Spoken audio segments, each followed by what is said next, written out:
Welcome to the Daily. I'm Eric Malden, student pastor here at Christ Greenfield.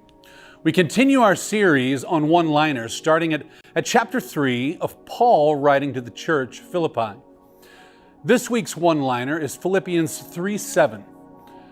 But whatever were gains to me, I now consider loss for the sake of Christ.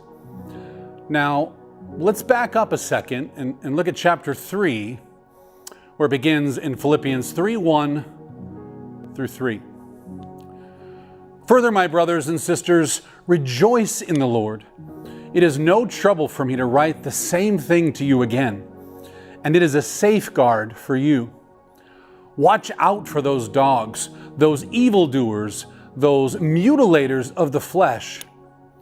For it is we who are the circumcision, we who serve God by His Spirit, who boast in Christ Jesus and put no confidence in the flesh.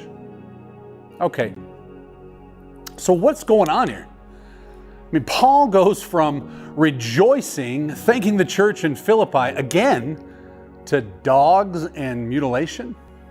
So we need to remember a few things here to better understand why such a fast transition and why Paul is talking about dogs and mutilation. Now, first, Paul is using literary recall, knowing he's expressed his gratitude early in his letter. So there's no reason to draw it out for a smooth shift.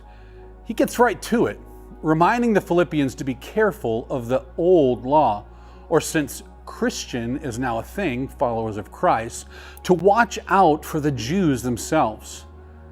Paul uses a dog as a reference because sadly, in his day, dogs were not man's best friend.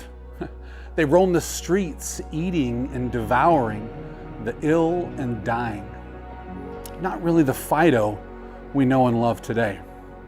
Remember Jezebel, after she was tossed out of her own window? Yeah, the dogs, they finished her off.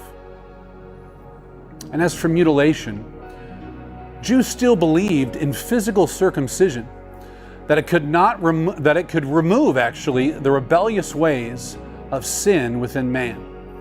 Paul is warning them to not be caught up in the ways he once knew to be the truth, and they will devour you. He has zero faith in the flesh. He knows Jesus came to remove sin from our hearts through water and word, igniting a faith to follow Him and only Him. Paul knows our flesh will fail, and Jesus is the answer.